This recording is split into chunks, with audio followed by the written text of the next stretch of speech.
Hello my friend and welcome back to my channel.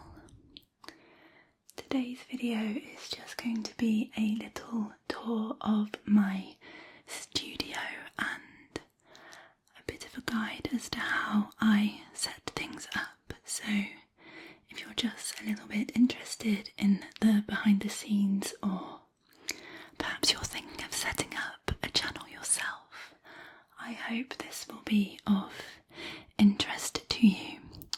So this is the first little piece of equipment that I use, and it is my tripod which holds my camera. This was £103 when I bought it, and I really like this tripod because it's highly adjustable whether I'm sitting or standing or I need to set it up across a desk. I film with my iPhone, so I also had to buy an adapter to hold my phone, which sits on top of the tripod. The one I normally use is actually on top of the tripod I'm using to film this video, so I've got a second one on the tripod you can see at the moment. This little studio setup is just to the side of my bed, so I'm quite lucky to have quite a large space in my bedroom that I can use. I don't have a devoted room for it, which means I have to set up and take down my equipment each time. So I bought my iPhone specifically for my channel because I didn't have any kind of recording equipment I could use, and that was just under £1,200 at the time, and it's a really good camera. To be fair, it's 4K and I've been really happy with it so far. But I would like to invest in an actual camera so I can see when I'm filming sometime in the near future. So these are now my mic stands. I've got my tripod set up so that it's roughly where I want it to be when I'm filming, and once I've done that, I then set up my two mic stands. So when you're filming ASMR, it tends to be the stereo ear-to-ear sound effects that can be really effective. So I'm basically trying to set up these two mic stands so that they are roughly equal distance apart and will give the effect of ear-to-ear sounds. Those mic stands were about £20 each, so £40 in total. And then my mics, my two Aston Spirit condenser mics, they're quite expensive. They were quite a big investment, so just under £500 for those. They are really, really good quality mics, but you might have heard me mention before that I do find them to be just a tiny, tiny bit too noisy for what I want them for, so I'm probably going to invest, or I would like to invest in some Rode mics as soon as I can to try to reduce that kind of background noise. So there we go, so the mics are in a decent position. So now I need to set up the cables, and these are XLR cables, female to male, 3-meter cables from Mugami. They are supposed to be really high quality cables, and I bought those. I did quite a bit of research before I bought those to make sure that they would not in any way kind of reduce the audio quality or anything like that. So when I'm setting up here, I kind of have to work so that make sure the left cable goes into the left ear and the right cable into the right ear. The cables are £40 each. And then I have this USB audio interface. So this is how you get your sound from your mics, your condenser mics, into your device. I use a MacBook for filming, editing and capturing my audio. So those two XLR mics are plugged into my audio interface, and that's where I can control the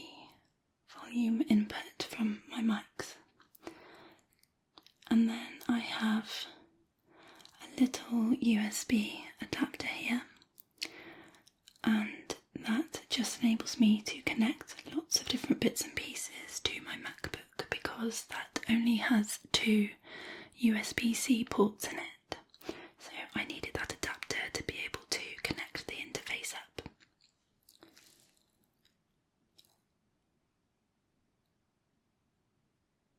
So here's my MacBook, and that was just over £900, and the interface was £132.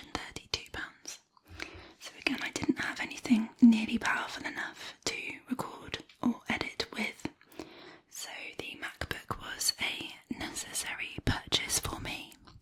I'm just turning on the phantom power there for condenser mics. And I really like the MacBook, not just because it's powerful, but also because it's almost completely silent. What you won't see here in this part of the video is the Zoom H5, which I bought as well, which is just a little handheld recording device. It's quite noisy, but it's really good actually for kind of Foley and sound effects. There are also my headphones, my Sony headphones, which I really love, and they are super comfortable.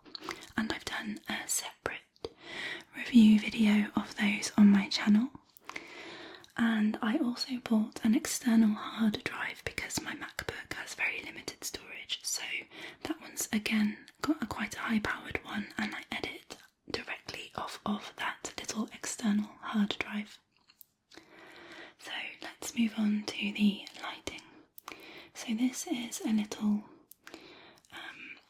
RGB panel here, so you can change all of the settings from warm lights to cool lights, and you can also use it for any kind of colour that you like as well if you want a bit of ambient lighting. That one was £125.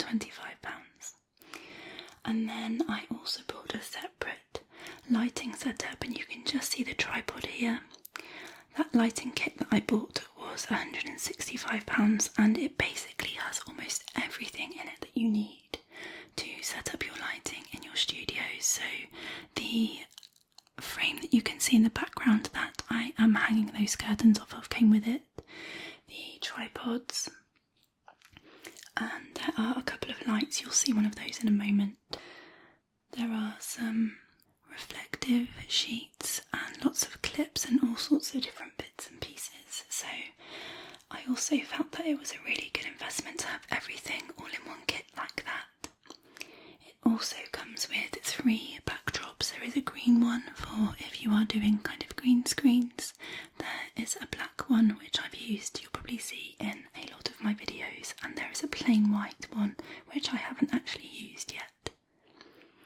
Okay, so this is some of the lighting that comes with the lighting kit. So it's a big LED filament bulb.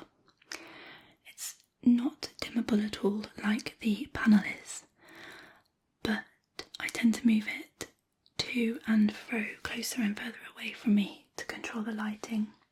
And they also come with these little opaque sheets which you can just connect over the front like I'm doing here, and that really helps to give a lovely, soft, diffused light so that you aren't getting too many harsh shadows behind you in your videos. So I'm actually really pleased with the lighting kit. That cost £290 in total, and my hardware cost £3,576 in total, which is about, I think, $4,420 US.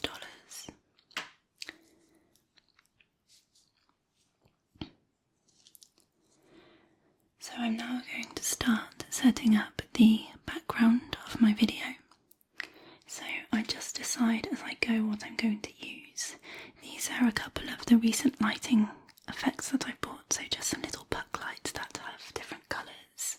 They just add a bit of ambient lighting in the background. And that fern as well, I like to use plants, flowers and greenery where I can, because I just find them, I think they're really pretty, and they just are a simple kind of way to make the background look a little prettier. I just have a plain grey wall behind that sheet, so it wouldn't look very nice, I don't think, if I just had a plain wall behind me. I'm just setting up a little bit of extra lighting here. Some fairy lights. I bought both of these sets from IKEA, I think. And again, they're just sort of subtle lighting that help to set the kind of relaxing mood that I'm looking for. Sometimes I will use candles as well, especially if I'm using the black backdrop. I like to use candles because I really love the way that the flame kind of flickers in the background. It's just very soft and I think it's very soothing and calming. So it does take quite a bit of time just to set everything up how I want it. I tend to go for quite simple sets at the moment, but in the future I would really like to experiment more with my lighting and with investing in some more kind of complicated and more theatrical kind of backgrounds. I think that would be really nice. So I've just closed the blinds in my bedroom here and I'm just checking the lighting to see how it looks. So I'm going to pop in front of the camera and behind the camera a couple of times just to see how that's looking and what I think. And then I will move my lighting around until I'm happy with it. I should say at this point that all the products and equipment and everything I will link in the description down below in case you're interested. But of course, if you are thinking about setting up a channel, you certainly don't have to go out and buy all of these things. Plenty of people start just with their phone and the mic on their phone. So another thing that I got when I first started were a few subscriptions. So I had my Final Cut Pro, which I think was about $250. I paid for a Canva subscription, which is £99 a year, and that enables me to edit and kind of play around with my thumbnails. And I also paid just about £6, I think, for Apple additional storage on my iCloud up to about 2 terabytes. £6 a month for that one. Okay, so props. So this little purple box, I collect all my props in for each video, and I tend to spend somewhere between £15 and £100 per video for my props. That means that I've spent £4,222 in total setting up my channel, not including the ongoing costs of course, the props and the decor, anything like the clothes that I wear in the videos. So this is where I store most of my props at the moment, so I've just got a drawer for each of the video type that I do. And I've got a little section for all of the clothes that I like to wear regularly in my videos. And then I have some other bits and pieces in this wardrobe too, where I just keep kind of extra bits of decor, my little plants that I like to put on display from time to time. I think the most I've spent on props was for my air hostess video, because I had to get the props and equipment directly from a supplier for that one, which was quite expensive. And also most recently my dental video, the dental prop that I used was also quite expensive, but I do really enjoy buying and experimenting with new props in my videos. So I'm just testing the sound here to make sure that the mics are operating as I would want them to. And then I have my little clipboard where I have my script and all of my notes for the video, so that takes a fair bit of time. I do that before I've even started setting up the video. I make sure I have my videos all planned out. And then my purple box has all of the props that I want to use for that specific video, so that will all be ready to go. And then finally it is just a case of getting changed into the outfit I want to wear. So I hope this has been enjoyable, informative, and of course mildly relaxing.